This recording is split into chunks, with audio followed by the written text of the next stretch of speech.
Hi friends, 14/12/2024 இன்னைக்கு பாஞ்சராத்திர தீபம்னு வைணவர்களால் கார்த்திகை தீபம் கொண்டாடப்படுறது.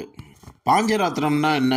ஸ்ரீ வைஷ்ணவ சம்பிரதாயத்தின்படி 2 பிரிவுகளில் இருக்குது. அதில் ஒன்று தான் பாஞ்சராத்திரம்.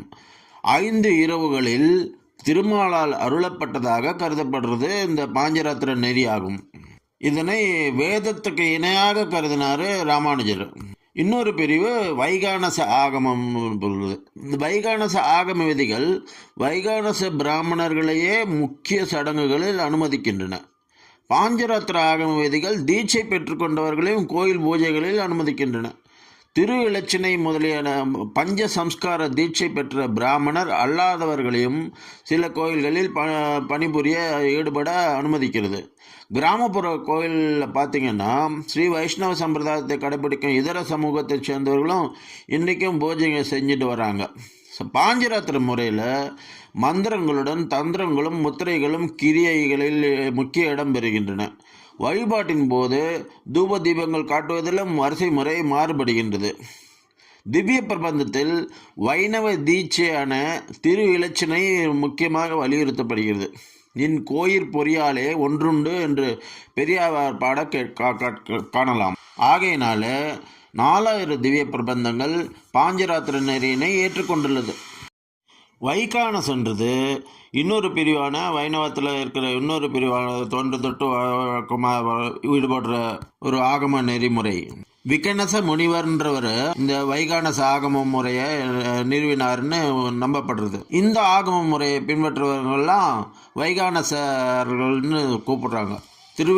திருவேங்கடம், திருமாலிருஞ்சோலை இந்த போல் சில தேசங்கள் திவ்ய தேசங்களில் வைகானச ஆகம முறைப்படி ஃபாலோ பண்ணுற அர்ச்சகர்கள் தான் பெருமாளுக்கு ஆராதனை செய்கிறாங்க. இவர்கள் வடகலை பிரிவுகளை சேர்ந்தவங்க. மூலவர் திருமேனியத்தோடும் உரிமையுடையவர்கள் இவர்கள் தான். இவர்களுக்கு உதவியாக பணிபுரியும் பட்டர்களுக்கும் மூல திருமேனியத்தோடும் உரிமை கிடையாது. இவர்கள் நெறி வேதத்தை அடிப்படையாக கொண்டது. இவர்கள் ராமானுஜரையோ நம்மாழ்வாரையோ தம் குலகுருவாக ஏற்றுக்கொள்ளதே இல்லை. அதனால் திவ்ய பிரபந்தங்கள்லாம் இங்கே இவர்கள் ஓதுவதில்லை. அதே மாதிரி பஞ்ச சம்ஸ்காரன்ற வைணவ தீட்சையை இவர்கள் பெறுவதுமில்லை. தாயின் கருவிலேயே இந்த முத்திரையை தங்களுக்கு இடப்பட்டதென்று உங்கள் நம்பிக்கை.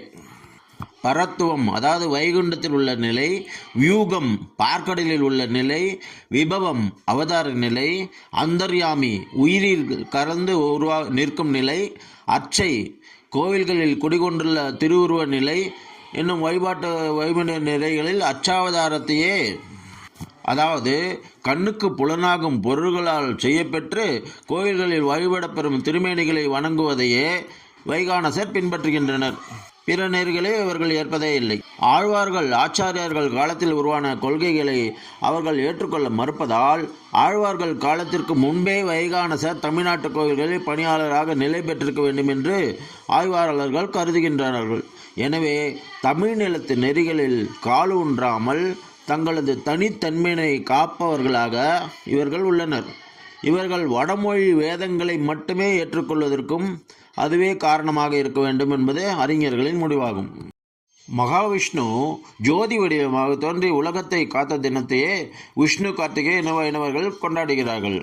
இந்த நாளில் ஏற்றப்படும் தீபத்திற்கு ஸ்ரீ பாஞ்சராத்திர தீபம்னு பெயர் வச்சிருக்காங்க.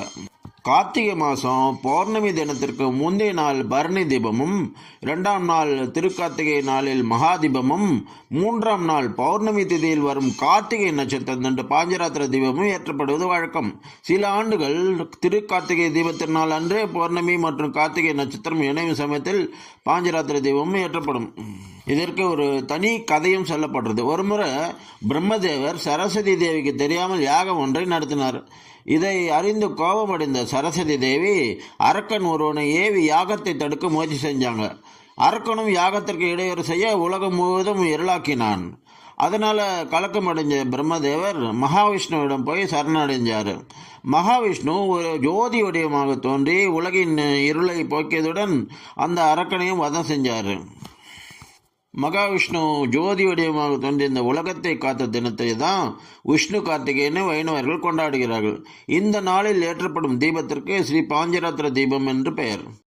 மகாவிஷ்ணு அசுரனை தீபமாக மாற்றி பிரம்மாவுக்கும் யாகசாலைக்கும் ஒளியை தந்த இந்த சம்பவம் தான் காஞ்சிபுரத்தில் இருக்கிற தூப்புன்ற இடத்துல இருக்கிற 108 திவ்ய தேசத்தில் ஒன்றான திருத்தங்கா என்ற பெயரில் இருக்கிற திவ்ய தேசத்தோட தலப்புராணமாக சொல்லப்படுறது. இந்த கோயிலில் பெருமாள் தீபம் போல் கையில் ஏற்றி நின்றதால் தீப பிரகாசர்னு அழைக்கிறாங்க. விளக்கொளி பெருமாள்னும் திருநாமம் சொல்கிறாங்க. தீப பிரகாசர்ன்ற பெயருக்கு ஏற்ற மாதிரி பெருமாள் ஒளி வடிவமாக அழகாக காட்சி தருகிறார்.